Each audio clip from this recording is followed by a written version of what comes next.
There is a tractor sitting in a field in central Iowa. It has not moved in 3 days. Not because it is broken. Because the man who drove it for 31 years died on a Tuesday, and his son has not been able to bring himself to start it yet. The tractor still runs. The company that built it does not exist. This is not a story about a tractor. It is not even really a story about a company. It is a story about what happens when something is built so right, so completely and honestly right, that it outlasts everything around it. The workers who made it, the factories they worked in, the towns those factories sustained, and the corporation that held it all together. This is a story about the Farmall. And if you grew up anywhere near American farmland in the middle of the 20th century, you already know that word in your bones. You may not know why, but you know it. The world before the Farmall. Before 1924. Before a quiet revolution rolled out of a factory in Rock Island, Illinois, on 4 steel wheels. The American family farm ran on animal power. Horses, mostly. Mules in the South. Strong, stubborn, expensive animals that ate whether they worked or not. That fell ill. That aged. That died in the middle of a season and left a family with fields half-planted and no way to finish. A farmer in 1920 with 200 acres needed at least 6 horses to work that land properly. Those horses needed feed. They needed veterinary care. They needed harnesses, shoes, handlers. A quarter of everything you grew to feed the animals that helped you grow it. The arithmetic was brutal and inescapable. Tractors existed by 1920. But here was the problem that nobody had fully solved. Those tractors were built for one thing: pulling. They were heavy, wide, slow, and completely useless for the work that most American farmers actually needed done. Row crops, maize, cotton, soya. Crops that grew in narrow rows, sometimes as close as 36 inches apart, that needed to be cultivated repeatedly through the growing season. No tractor could do that in 1920. They were too wide, too clumsy, too heavy. Someone at International Harvester looked at this problem and decided to solve it completely. Bert Benjamin. The man whose name appears in no history book. His name was Bert Benjamin. Not a name that appears in many history books. Not a name you will find on any building. But in 1920, Bert Benjamin was an engineer at International Harvester's experimental station in Hinsdale, Illinois, and he was working on something that the company's own management was not entirely certain they believed in. The concept was almost embarrassingly simple in retrospect. Build a machine high enough to straddle crop rows, narrow enough to fit between them, maneuverable enough to turn at the end of a field without a 20-point process, and powerful enough to pull serious implements. One machine that could plow in April, cultivate in June, and harvest in September. Build it so a farmer could sell his horses. That last part was the real revolution, not the engineering. Brilliant as it was. The revolution was economic. If a machine could replace horses entirely, not merely supplement them, then suddenly the quarter of your farm devoted to feeding your animals became productive land. Suddenly your feed costs dropped to fuel costs. Suddenly the return on that machine purchase was calculable, concrete, real. Benjamin's team built prototype after prototype through the early 1920s. Some failed immediately. Some showed promise, and then revealed fatal flaws under field conditions. The soil in an Iowa maize field does not forgive theoretical engineering. It tests every assumption, breaks every weak joint, buries every mistake in mud. In 1923, the machine that finally worked was tested in fields across Illinois and Iowa. Farmers who used the prototype wrote reports back to International Harvester. The language was careful, measured, the language of practical men who distrusted enthusiasm. But the meaning was clear. This changes everything. 1924, the birth of a revolution. In 1924, International Harvester introduced the Farmall tractor to the American market. The name came from the concept, a tractor for the farm, for all of it. Not a specialty machine, not a compromise, everything. The first units came off the line at the Farmall works in Rock Island, Illinois. 200 tractors in the first year, not many. International Harvester was cautious. They had been burnt before by products that looked revolutionary in the showroom and failed in the field. The real conditions were perfect. Farmers who bought that first run of Farmalls discovered something that the test reports had hinted at, but could not fully capture. This machine worked.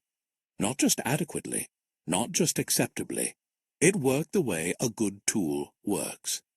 So naturally, so responsively, so aligned with the task at hand, that using it felt less like operating machinery and more like an extension of your own intent. The Farmall did not fight the farmer. It responded to him. By 1926, International Harvester could not build Farmalls fast enough. They expanded production, then expanded again. Dealers across the Midwest reported waiting lists. Farmers were ordering tractors they would not receive for 3 months and considering themselves fortunate. By 1930, the word Farmall had done something that no marketing department plans and no company can fully control. It had become a category. Farmers did not ask for a row crop tractor. They asked for a Farmall. Like Hoover for vacuum cleaner, like Thermos for vacuum flask, the brand had consumed the category it created. International Harvester had done something rare in industrial history. They had not merely built a better product. They had changed the way a civilization fed itself. Harold Custer, the man we must talk about. The Farmall Works in Rock Island was not a beautiful place. It was not designed to be beautiful. It was designed to be productive, and it achieved that goal with a kind of industrial single-mindedness that left no room for aesthetics. The main building stretched for blocks. A low, wide, brutally functional structure. Inside, the ceiling was high enough to clear the overhead cranes that moved raw steel, but not so high that the heat from the foundry work dissipated into comfortable air. The heat was always there. The noise was extraordinary. Not loud in the simple sense, loud in a way that had texture, depth, layers.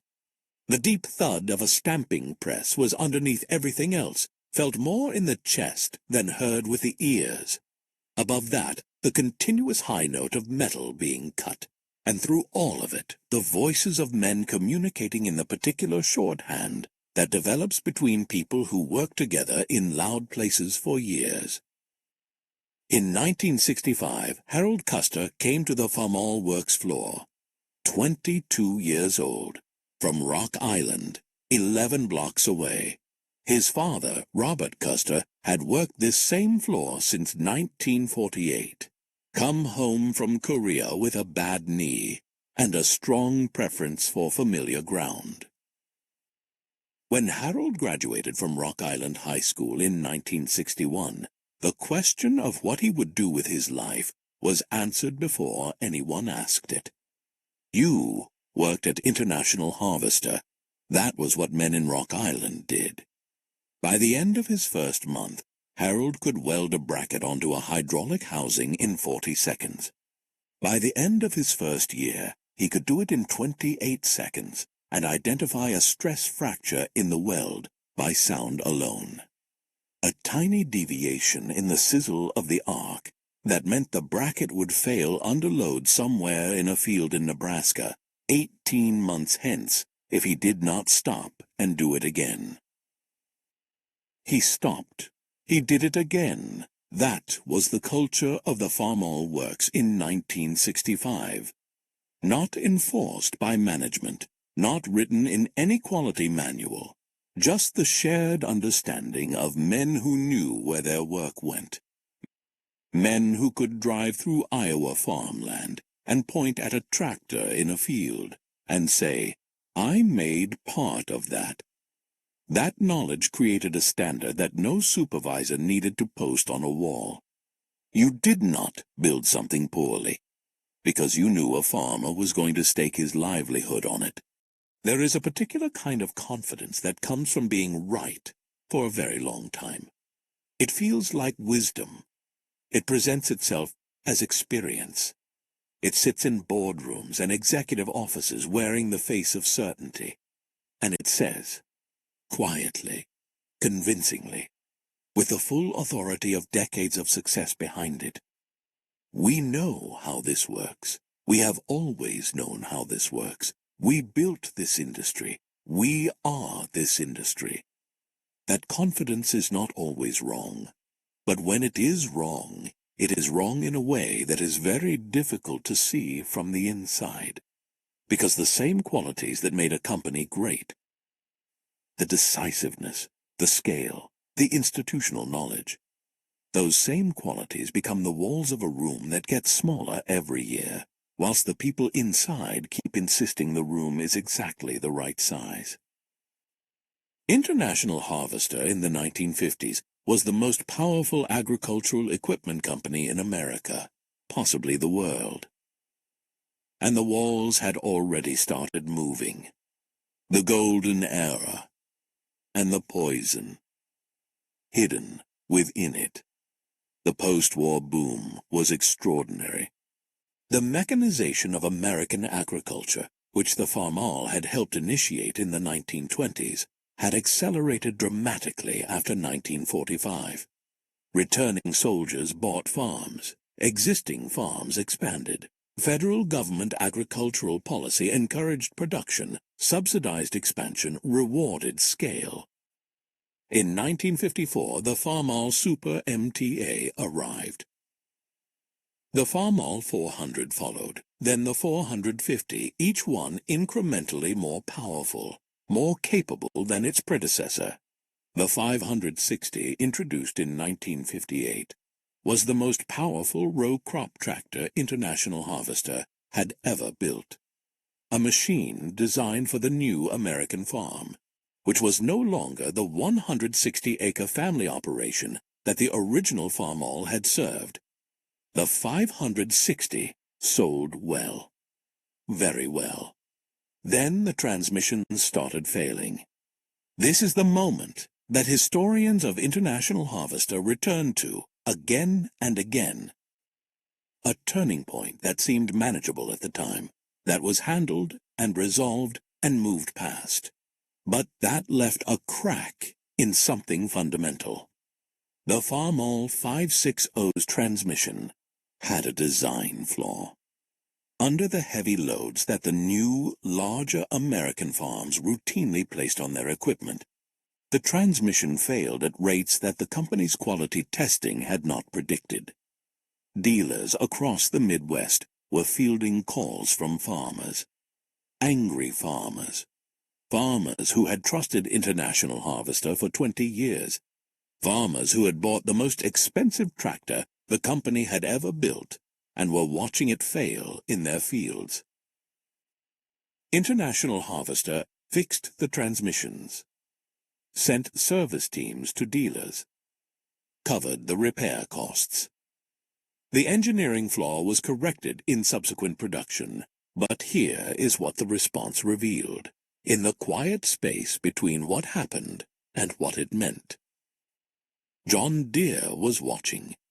John Deere, founded in 1837, International Harvester's most serious long-term competitor, had been closing the gap in the agricultural equipment market through the 1950s. When the 560 transmission failures became known in the dealer network, when farmers started talking, and farmers talk, at the grain elevator, at the implement dealer, at the rural cooperative, with a specificity and a memory that any company's marketing department should fear. John Deere's sales representatives were ready. They did not need to say anything negative about International Harvester. They simply needed to be present, patient, and available when a farmer decided he wanted to try something different. Some farmers tried something different. Not many. Not enough to register as a crisis, but enough that inside International Harvester there was a shift in the numbers. A slight deceleration in market share growth that the company's executives interpreted with the confidence of people who had been right for a very long time, as temporary, a momentary thing. It was not temporary. 1979, a record year, and the seed of destruction within it.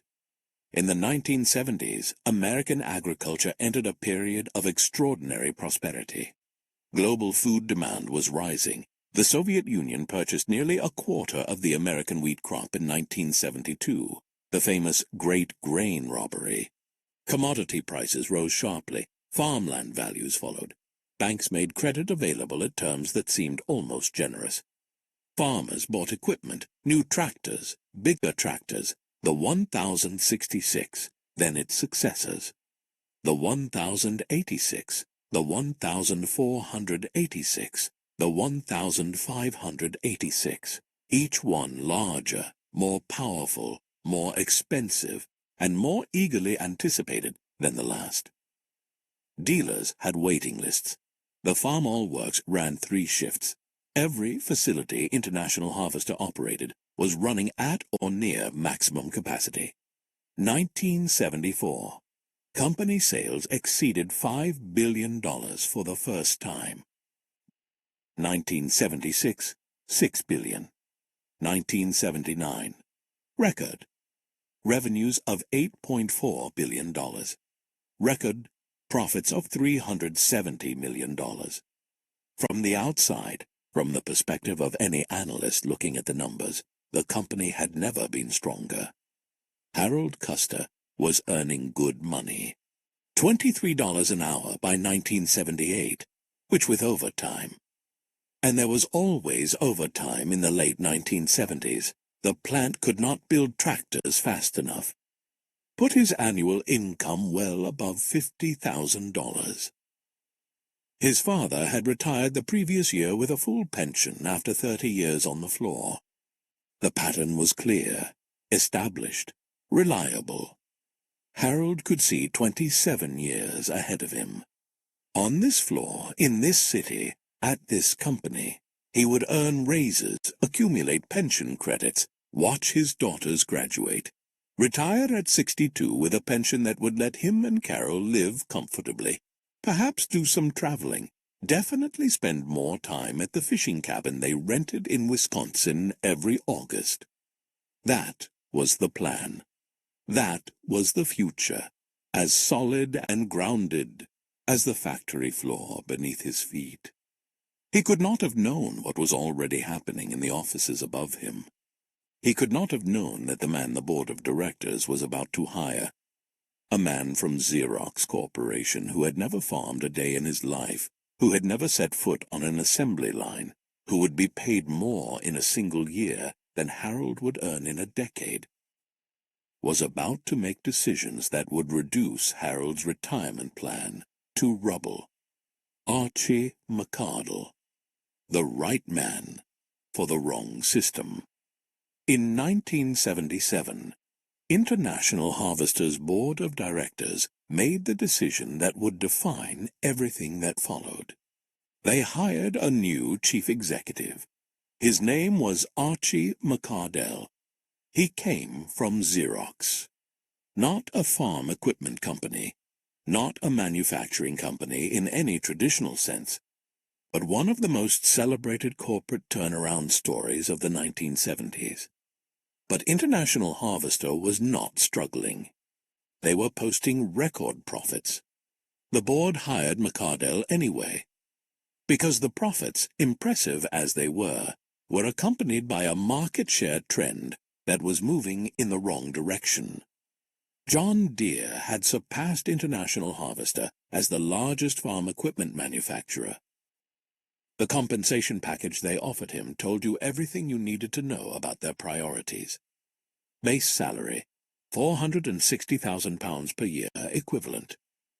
Whilst a skilled line worker at the Farmall works earned approximately £25,000 annually. Signing bonus, $1.5 million. For accepting the position, for agreeing to show up. A loan of $1.8 million at 6% interest, well below market rates, with the promise that the loan would be forgiven entirely if McCardell improved the company's financial performance relative to its competitors. Read that slowly.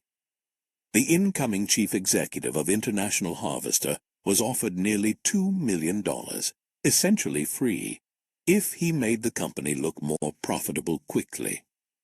And the fastest way to make a manufacturing company look more profitable, quickly, not actually more profitable, not more competitive, is to cut labor costs. The incentive structure was a map, and it pointed directly at the men on the factory floor. McCardell arrived and began immediately. His first major action was not a product decision, not an engineering initiative, not a competitive strategy. It was the elimination of approximately 11,000 middle and upper management positions. Managers who had spent 20, 25, 30 years at International Harvester. People who understood the agricultural equipment market, who knew the dealers by name, who understood the rhythms of farming seasons. Gone, replaced by McCardell's people. Without institutional memory, without relationships, without the accumulated knowledge of how this specific industry actually worked. Word traveled fast on the factory floor. Harold Custer heard about the management purge from his union steward on a Tuesday morning, standing near the time clock before the shift started. 11,000 managers, gone in a matter of weeks. He went to his station, he picked up his welding torch, he did his work, but something had changed in the texture of the day. A low-frequency unease that was not quite fear, but was not comfort either. The kind of feeling you get when something heavy shifts in a structure you live inside, and you cannot see where the shift happened. But you felt it. Something moved, the feeling said. Something that should not have moved. McCardell's next initiative was the Capital Expansion Program. $789 million, committed over 3 years, to modernize plants and expand capacity. On paper, it looked like vision. In practice, it was debt. Nearly $800 million in debt, taken on at interest rates that were already rising. The Federal Reserve was beginning the long tightening cycle that would eventually push borrowing costs to levels not seen since the 1920s. The people at International Harvester who understood these cycles, the managers with 20 years of experience watching agricultural markets breathe in and breathe out, had mostly been dismissed. The people who remained read the spreadsheets and saw strong current numbers and projected them forward in straight lines. Markets do not move in straight lines. They never have. There is a specific sound that a factory makes when it dies. Not an explosion, not a crash. It is the sound of turbines spinning down, of compressors losing pressure, of conveyor belts slowing to a stop, one section at a time, like a heartbeat becoming irregular and then becoming nothing. It is the sound of absence where presence used to be. The Farmall works in Rock Island had been making noise, continuous, layered, purposeful noise, for 77 years. By the summer of 1979, 3 shifts, 24 hours. The plant never fully slept. When the sound stopped on the 1st of September, 1979, people heard the silence from their houses. They knew what it meant before anyone told them. The contract that was not a contract. It was a declaration. The contract between International Harvester and the United Auto Workers Union was set to expire on the 1st of September, 1979. These negotiations happened on a cycle, every 3 years. In good years, the process was tense, adversarial, but bounded.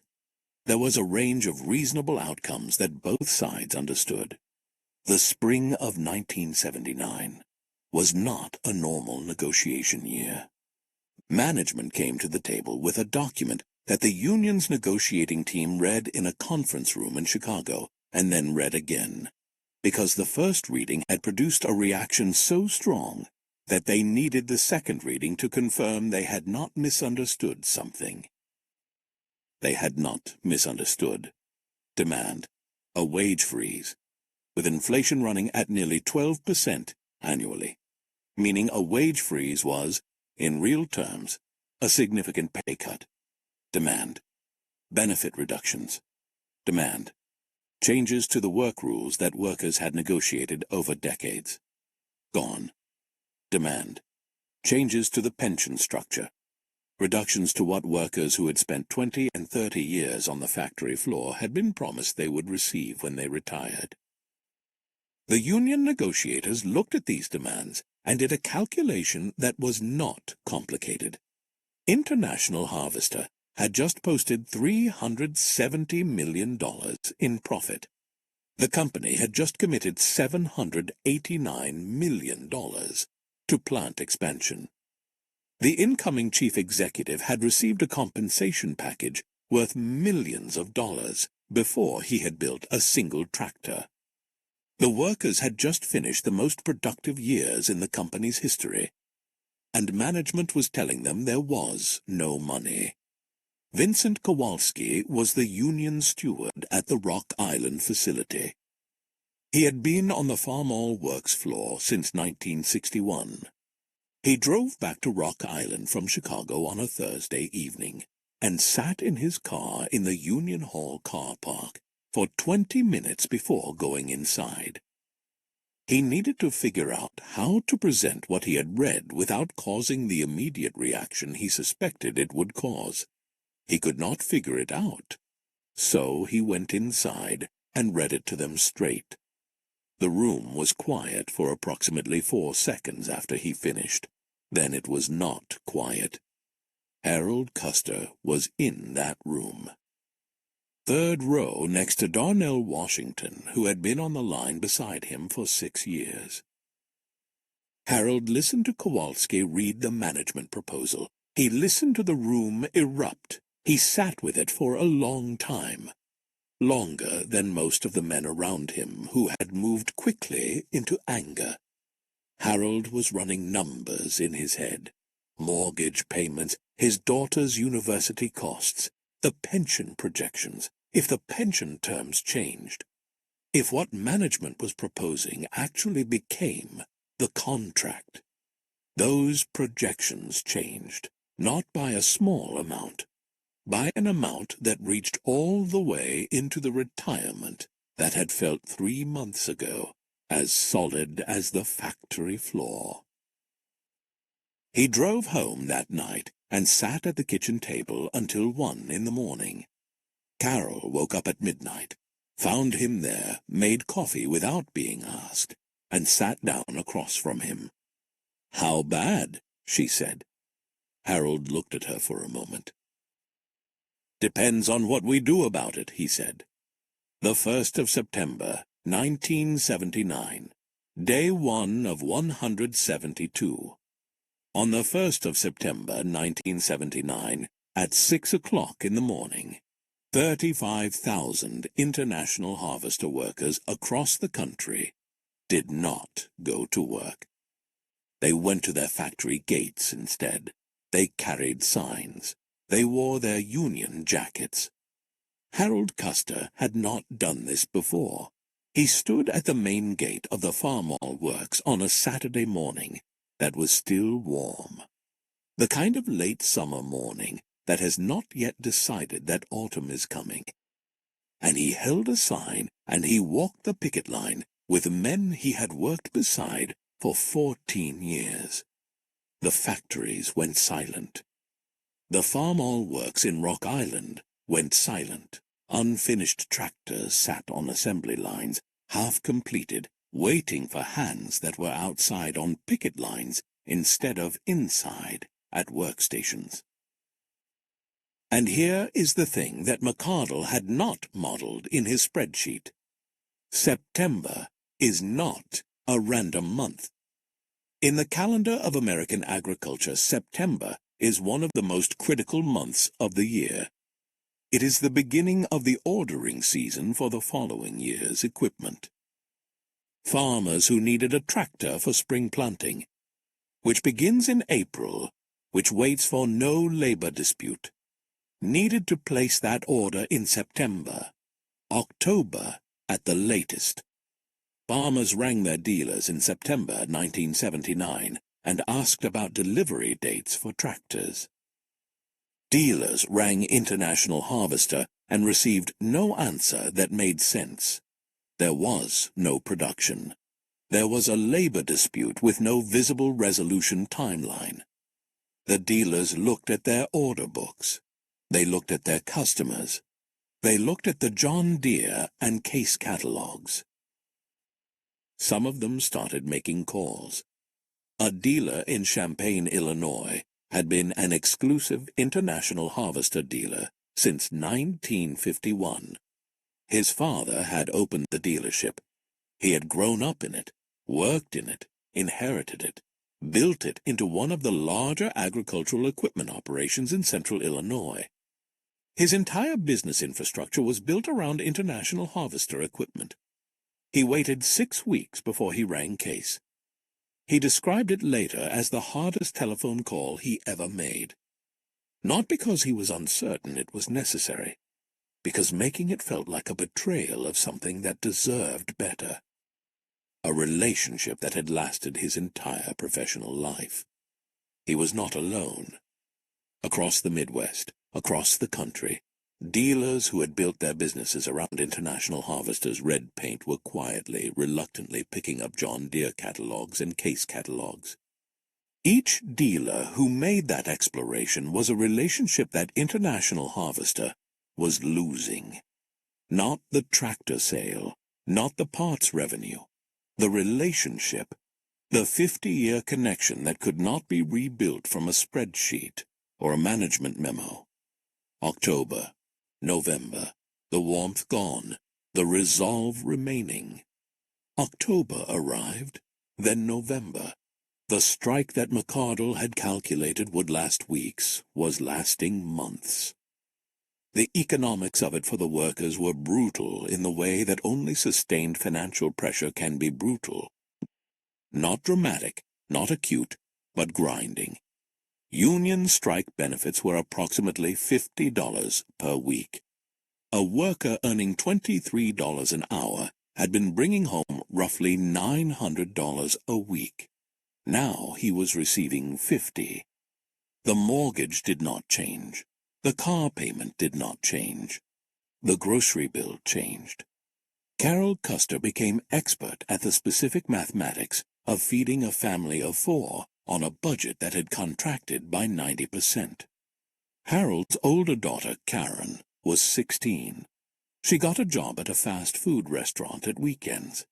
She did not discuss it as a sacrifice. She simply came home from her first shift, put $60 in cash on the kitchen table, and went upstairs to do her homework. Harold sat at that table for a long time after she went upstairs. Darnell Washington's wife went back to work at a hairdresser's salon. She had worked there before their youngest was born. Now the baby was 4 years old enough for a neighbor to watch, and the family needed every pound. Darnell's mortgage had 8 years left on it. He was 41 years old. 2 years from his 20-year milestone, and he lay awake at night running calculations that all produced the same answer: that he could survive this if it ended soon, and that he could not survive it if it did not. Inside International Harvester's executive offices, the financial hemorrhage was worse than anyone had publicly acknowledged. The company was losing over $100 million per month. Orders cancelled, dealers defecting, customers purchasing competitors' equipment, revenue at zero against fixed costs that did not negotiate. And the debt payments, the $789 million expansion program, had been borrowed at rates that were now rising sharply.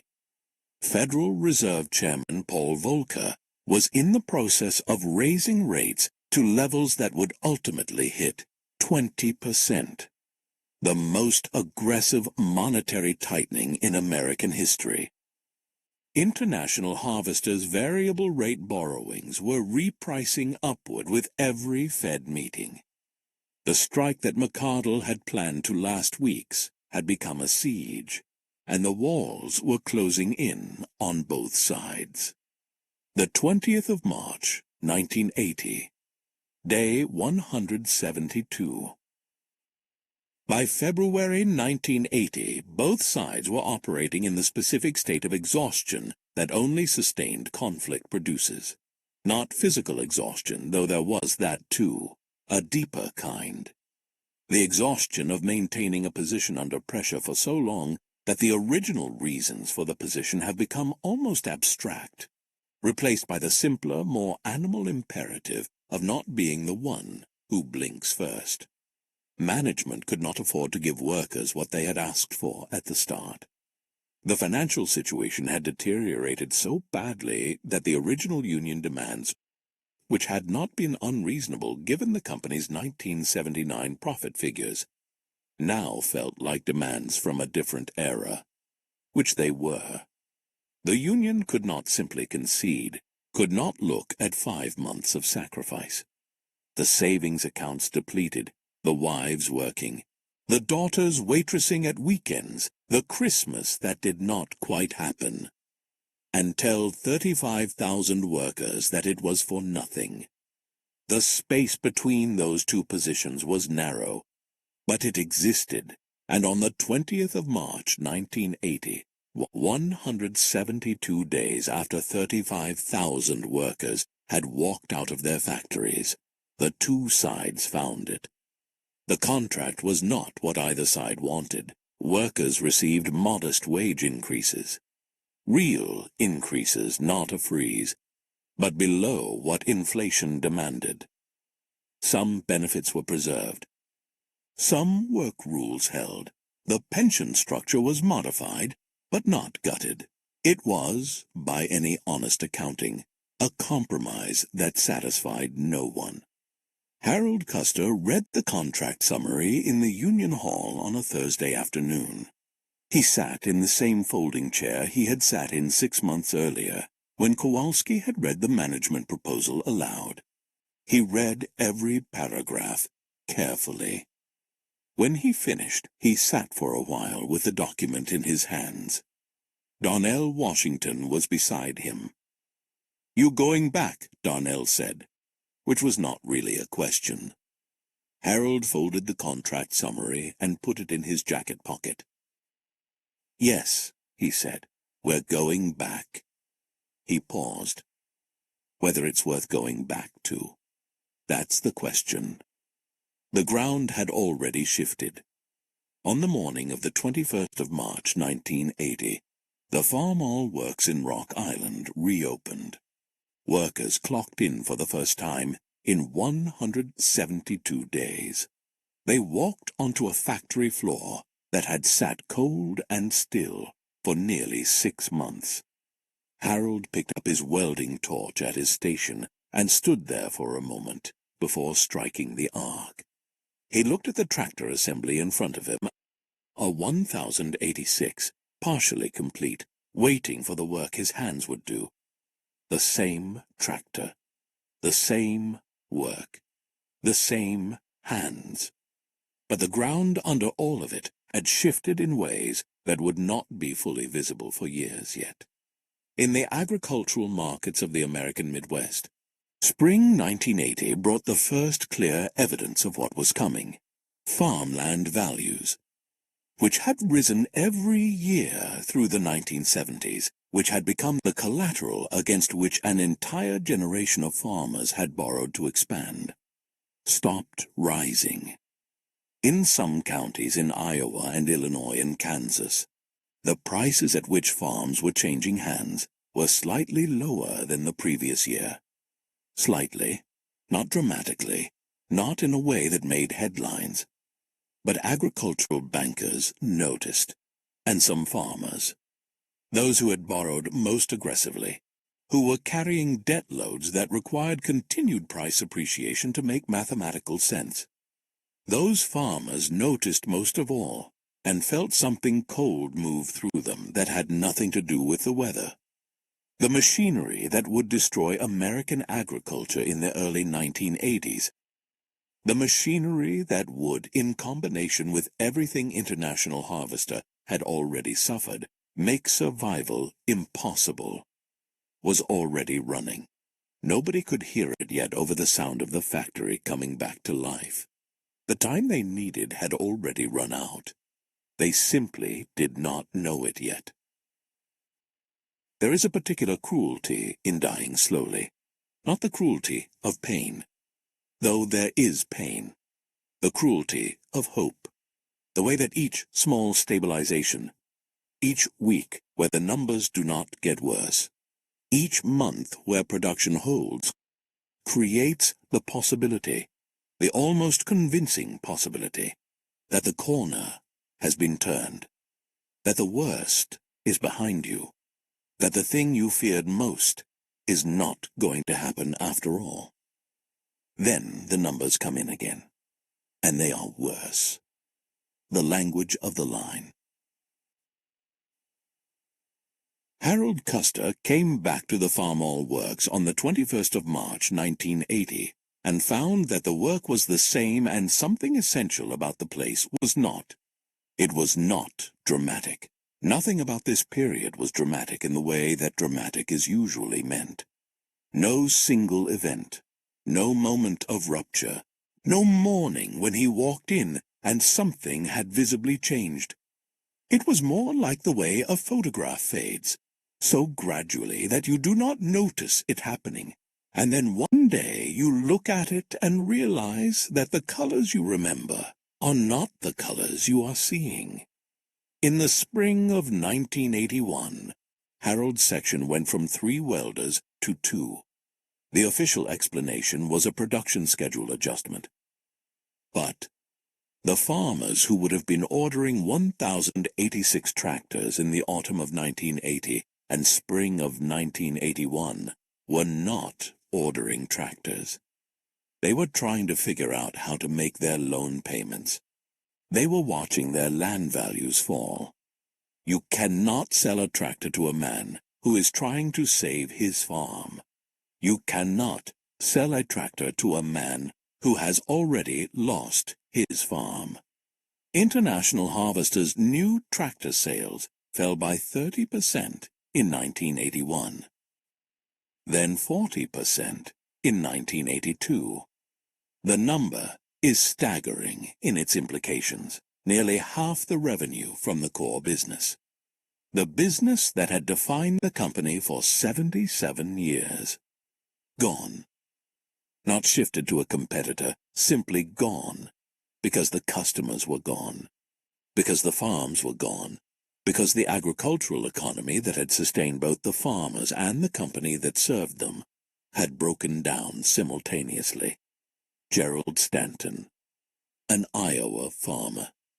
An Iowa farmer named Gerald Stanton had been farming outside Ames since 1962. He had started with 160 acres his father left him, expanded to 480 by 1975, using borrowed money against rising land values.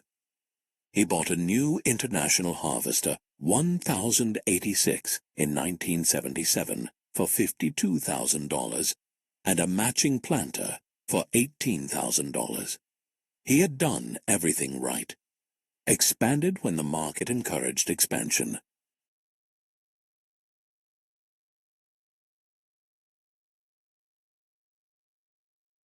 Borrowed against appreciating assets, invested in productive equipment, grown quality crops efficiently. By 1983, his land was worth 40% less than he had paid for it. His loans had repriced to rates he had not imagined when he signed the original documents.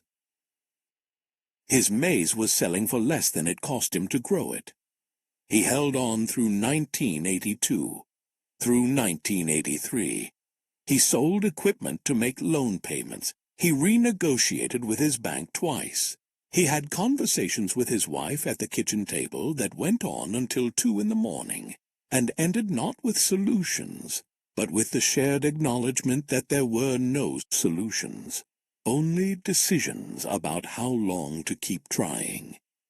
In the spring of 1984, Gerald Stanton handed his farm back to the bank. His family had farmed that land since 1962.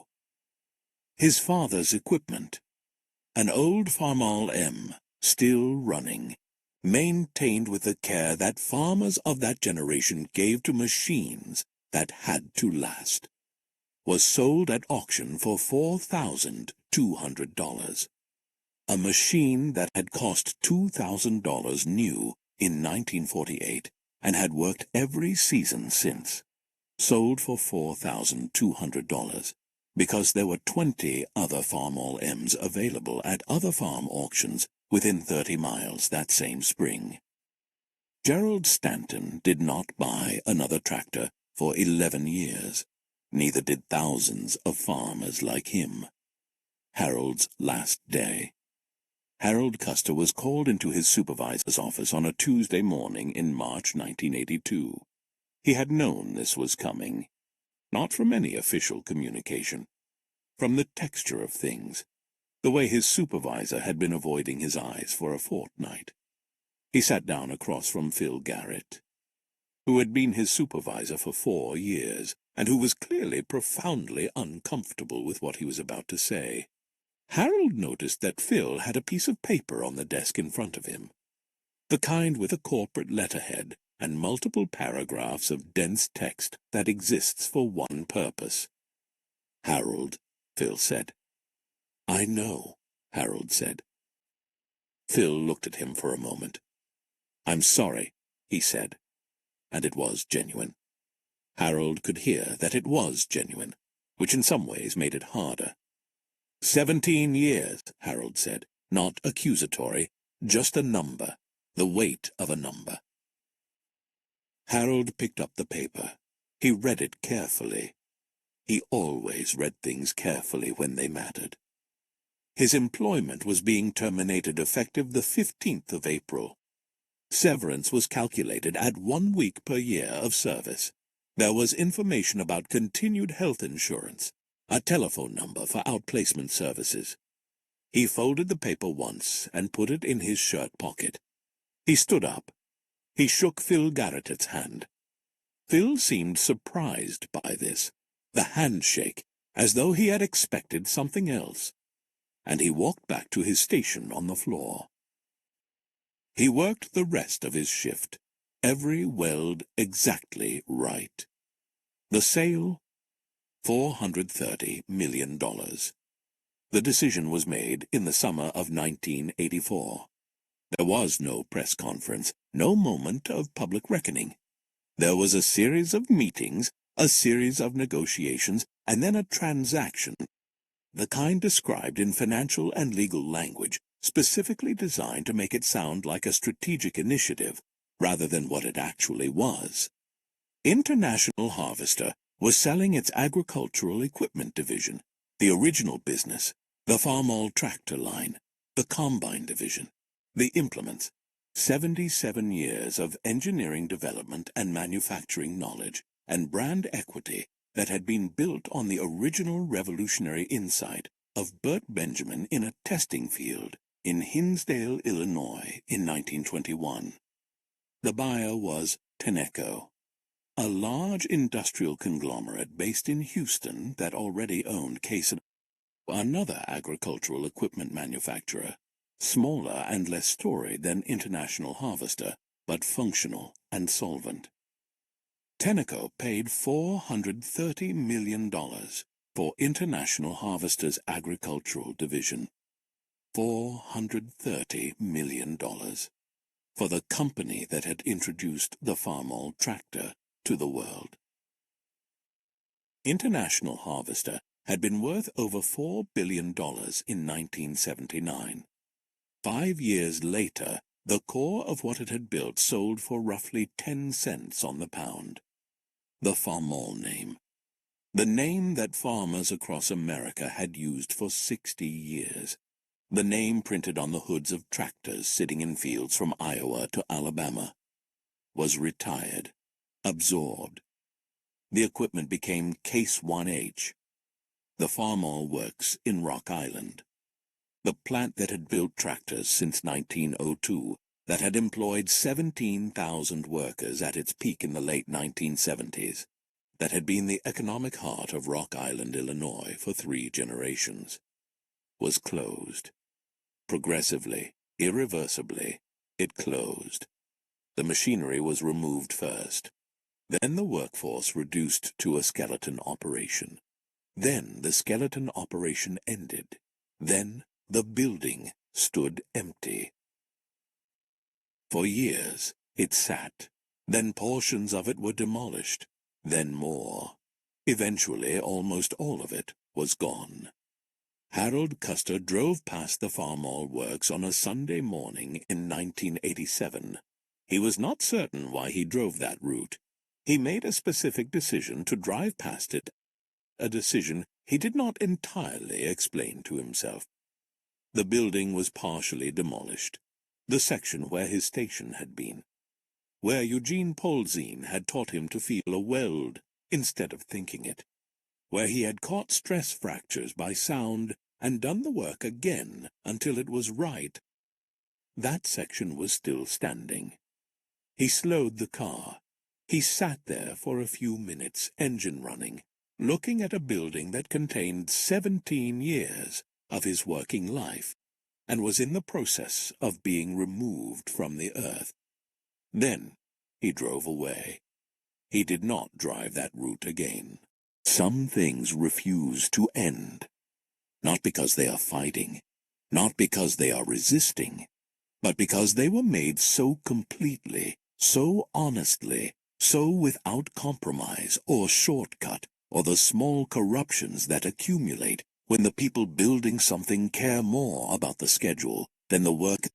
They were made so right that the forces which destroy most things simply have nothing to grip. The Farmall tractor is one of those things. This is not sentiment. This is not the comfortable mythology that surrounds objects when the people associated with them are gone. It is a mechanical fact, verifiable in any field in Iowa or Illinois or Kansas, where a red tractor built 50 or 60 or 70 years ago is pulling an implement through soil that has been worked since before anyone now living can remember. The machine works, not as a curiosity, not as a collector's piece, as a working tool, doing productive work, earning its keep. Rock Island, the town that carries its ghost. Rock Island, in the decades after the Farmall Works closed, became something that urban economists have a clinical name for, a legacy city. A place built around an industrial base that no longer exists, navigating the long aftermath of that loss with the tools available to municipal governments. Economic development initiatives, retraining programs, infrastructure investment. The clinical name does not capture what it felt like to live there. Population had been approximately 50,000 in 1979. It fell through the 1980s, through the 1990s, stabilized at something below 40,000, declined further in the 2000s. The number itself is less important than what it represents. 10,000 people who left, who made the calculation that their futures were elsewhere. Schools consolidated, tax revenues fell, services contracted. The grocery store that had stayed open all night to serve shift workers closed when there were no more shift workers. The pubs near the factory gate, the places where men went after the shift, where a pint of beer and 45 minutes of conversation served as the decompression between the intensity of the floor and the ordinary life waiting at home, closed one by one. The city did not die. People continue to live there, to build lives there, to love the place and work towards its future with genuine commitment. Rock Island is not a ghost town, but it carries the ghost of what it was, and some of the people who remember what it was carry that ghost too, in a place that is not quite grief and not quite nostalgia, in the specific location in the chest where things that mattered and are gone tend to settle. Harold, Darnell, and what remained. Harold Custer did not leave Rock Island. This was not inertia. It was a decision. Quiet, unannounced, arrived at without drama in the months after his layoff in 1982. He looked at his options. He looked at his house, his daughter's schools, his father's proximity, the 37 years of roots he and Carol had in this specific city. He stayed. He found work at a smaller manufacturing operation in the Quad Cities area, a company that made industrial components, not tractors. The pay was lower, the benefits were reduced, the pension would be a fraction of what International Harvester had promised him. The work was honest, and he did it well, but it lacked the thing that the Farmall works had given him, the knowledge that what he was making mattered, that it was going somewhere specific, that a farmer in Iowa was going to stake his livelihood on the quality of Harold Custer's welds. He worked at that company for 14 years. He retired at 59. 3 years earlier than planned, because the company offered a redundancy package and the calculation favored taking it. He and Carol did not buy a cottage up north. They continued to live in the same house on the same street, 6 blocks from the lot where the factory had stood. Darnell Washington left Rock Island in 1984. He had made his 20 years at the Farmall Works, barely by 11 months before his position was eliminated. He was 44 years old. He moved to Indianapolis, where his wife's sister lived. He found work. He rebuilt. His children grew up in Indianapolis, went to school there, built their lives there. He came back to Rock Island once, in 1991, for a former co-worker's retirement party. Harold was also there. They sat together for 2 hours. They talked about their children. They went through the names of men they had worked beside. Where this one was, what had happened to that one, who had managed and who had not. They talked about the work itself, about specific moments on the floor, specific problems solved, specific days when something had gone right, with a particular satisfaction. The way that people who have done meaningful work together talk about it, even years later, with a detail and a warmth that reveals how much it mattered. When the party ended, they stood outside in the car park for a few minutes. "Do you ever think about going back in there?" Darnell said, meaning the plant. "Nothing to go back to," Harold said. Darnell nodded. "No," he said. "Suppose not." They shook hands. They drove away in different directions. They did not see each other again for 11 years. Something unexpected. How the Farmall became beloved. Something unexpected happened in the 1990s. The Farmall tractor became beloved. Not in the way that working machinery is appreciated by the people who depend on it. That appreciation had always existed. Something different. Something that spread beyond the agricultural world into the broader culture of British and American nostalgia and restoration, and the particular human impulse to preserve what is beautiful and meaningful before it disappears entirely. Farmall restoration became a pastime, then a community, then something approaching a movement. Men who had grown up on farms where Farmall tractors worked, who had learned to drive on an old Farmall M, who had watched their fathers and grandfathers maintain these machines with the specific competence of people who understood them deeply. These men began seeking out old Farmalls, buying them from farm auctions and estate sales, bringing them home to garages and barns, and the patient work of returning a machine that had been allowed to deteriorate back to something approaching its original condition. Thomas Garrett had grown up in Grundy County, Iowa, on a farm where his grandfather's Farmall M had worked since 1947. He left farming in 1978, went to Des Moines, built a career in commercial insurance. In 1994, at the age of 44, he bought a 1952 Farmall M at an estate auction for $1,800. It was not running when he bought it. It had sat in a shed for 12 years. He spent 3 years restoring it. In the evenings in his garage, 2 or 3 hours at a stretch when the day's work was done. He sourced parts through a network of Farmall enthusiasts he found through early internet forums. He made mistakes. He had to undo work and do it again. In the spring of 1997, on a Sunday morning in his garage in Des Moines, Iowa, Thomas Garrett started a 1952 Farmall M tractor for the first time in 12 years. The engine turned over twice, caught, settled into its characteristic rhythm. The particular sound that anyone who grew up around these machines recognizes immediately and finds inexplicably and specifically moving. Thomas Garrett sat on that tractor in his garage for a long time. He was not thinking about International Harvester.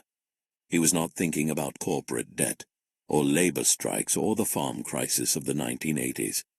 He was thinking about his grandfather's hands on the steering wheel, about the particular angle of morning light across an Iowa field, about the smell of turned earth and diesel. He was thinking about something that a balance sheet cannot measure and a liquidation cannot reach. 2019, Rebecca and Harold, and the weld. Harold Custer's older daughter, Karen, became an engineer. She studied mechanical engineering at the University of Illinois, graduated in 1985, went to work for a manufacturing company in the Chicago area. She never worked in agricultural equipment, never specifically sought a connection to her father's industry. But she carried, without being able to fully account for it, a set of values about manufacturing work, about the relationship between the person building something and the person who would ultimately use it. That had been transmitted across a kitchen table and through the example of a man who came home from the factory and still had enough respect for what he had built to stop and redo work that was merely adequate when it could be right. Karen had a daughter of her own in 1990, named her Rebecca. Rebecca Custer was 29 years old in 2019. She worked in user experience design for a technology company in Chicago. On a Saturday in September, she drove with her grandfather, Harold, 81 now, slower, quieter, but still precise in his thinking and his speaking, to a Farmall tractor show in central Illinois. She had not known these shows existed.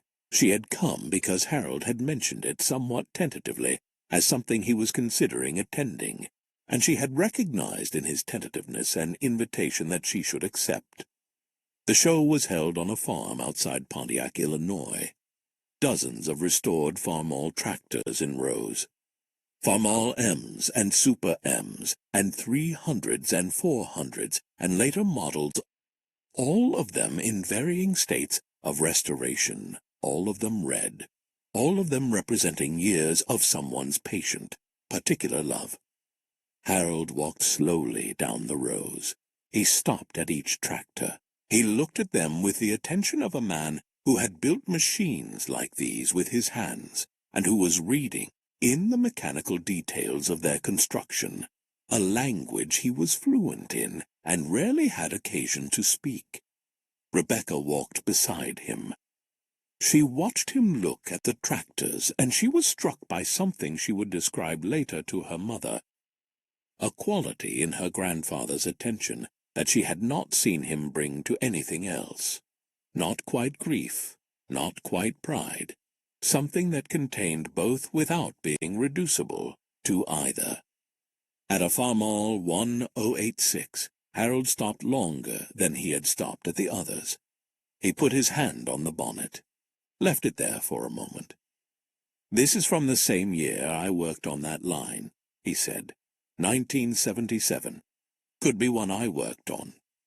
Rebecca looked at the tractor. She looked at her grandfather's hand on the bonnet. "What do you think when you see it?" she said. Harold was quiet for a while. "I think about the farmer who bought it," he said, "whether it served him right, whether the work held." He paused. "It held," he said, meaning this specific tractor standing in front of him, 42 years after it had left the Farmall works. Whatever else happened, the work held. Warren County, Iowa. The tractor still runs. There is a Farmall M tractor sitting in a shed on a farm in Warren County, Iowa. It was built in 1952 at the Farmall Works in Rock Island, Illinois, by workers whose names are not recorded anywhere that still exists. It was purchased new by a farmer named Raymond Howell, who farmed with it for 31 years. His son David inherited the farm and the tractor in 1983. David farmed with it for another 18 years before moving the Farmall M to lighter duties, running a hay baler, moving equipment around the farmyard, the kinds of tasks where the economics of a paid-for vintage tractor are unassailable. David's son, Michael Howell, is 37 years old. He farms the same land his grandfather farmed. He still has the Farmall M. It still runs. He started it last spring to run the baler, check the oil, check the air filter, turn the key. The engine caught on the second revolution. The same characteristic startup pattern it has always had, the same note that Raymond Howell heard in 1952 when he drove it off the dealer's forecourt, the same sound that settled into its working rhythm and has been settling into it ever since. Michael Howell has no particular sentiment about the tractor.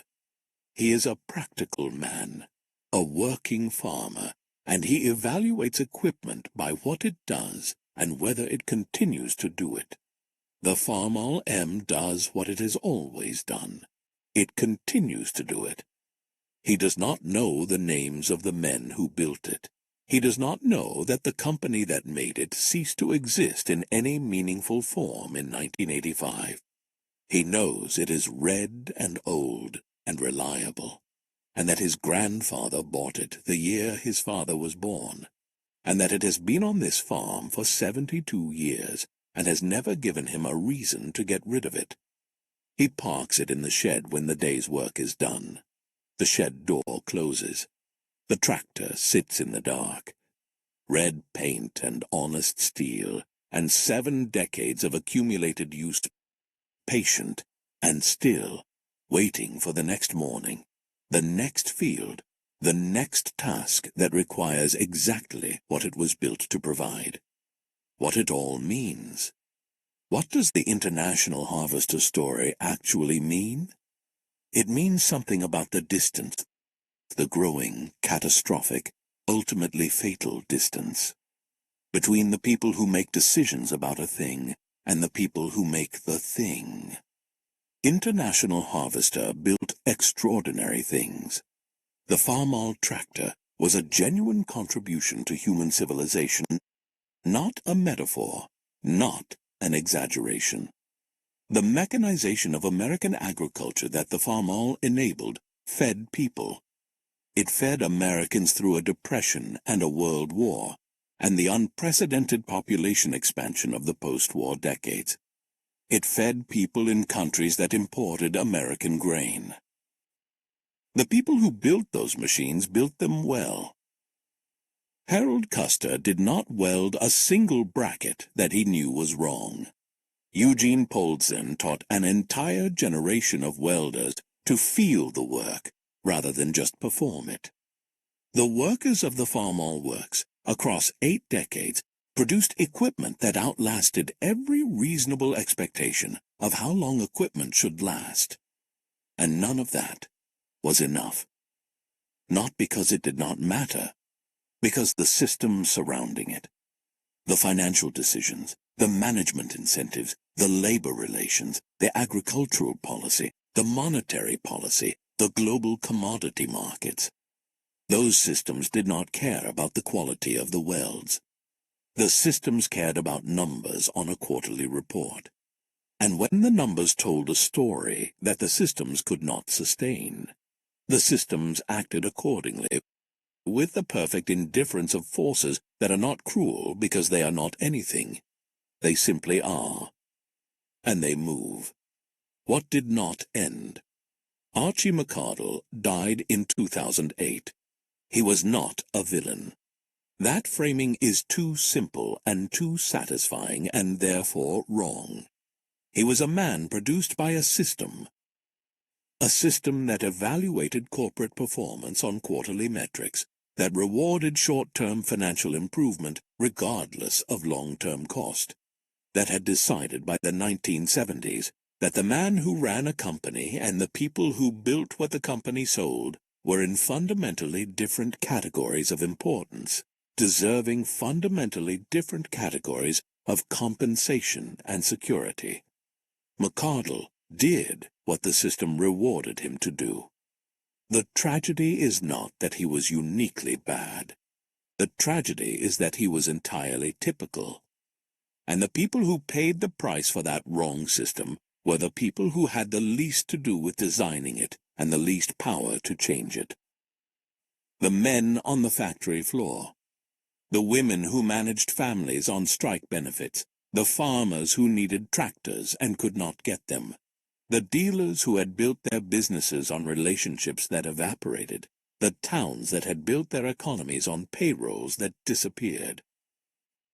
John Deere survived the 1980s farm crisis, not because it was dramatically better managed than International Harvester, because it had one thing that IH did not have in sufficient quantity when the crisis arrived: time.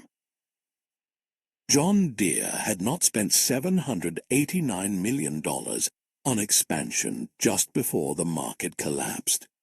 John Deere had not lost $1 billion in a 6-month strike at precisely the moment when their financial reserves needed to be intact. When the farm crisis hit, John Deere had enough cushion, enough financial room to absorb the shock without being destroyed by it. The difference between surviving and not surviving in the International Harvester story was not primarily about the quality of the products. It was not about the competence of the workers. It was about having enough margin, financial, temporal, to absorb the inevitable shocks that no company, however well managed, can fully predict or prevent. International Harvester, by the time those shocks arrived, had no margin left. The strike had consumed it. The debt had consumed it. The farm crisis needed only to push a company that was already at the edge. It pushed. The final word. The Farmall works is gone. The executives who made the decisions that destroyed it are gone. The union contracts that were fought over with such ferocity are historical documents now, of interest mainly to labor historians. The farm crisis has receded into economic history. Robert Custer, who worked the Farmall works floor from 1948 to 1979, died in 2001. He is buried in Rock Island. Eugene Polzin, who welded at the Farmall works from 1951 until the layoffs of 1983, and who taught Harold Custer to feel a weld instead of thinking it, died in 1997. He is buried in Rock Island. Harold Custer is 81 years old. He still lives in the house on the same street, 6 blocks from where the factory stood. He tends a garden in the back garden in summer. He drives carefully, shorter distances than he used to. He has 4 grandchildren, none of whom have worked in manufacturing. He does not talk about the factory often, but when he does, he talks about the work. The specific, physical, demanding, satisfying work of building something that was going to matter to someone. He talks about Eugene. He talks about the weld that was merely adequate and the weld that was right, and why the difference mattered even when no one was watching, even when the inspection had already passed. He talks about it in the way that people talk about something they loved that is gone, with a precision and a warmth that is not performance, that has not softened into generality with the passage of time, that remains specific and grounded, and real in the way that only genuine experience remains real. The factory is gone. The love of the work is not. Warren County, Iowa. A Tuesday morning. April. Michael Howell opens the shed door, checks the oil, checks the air filter, climbs on, turns the key. The engine turns over once, twice. It catches. It settles. It runs.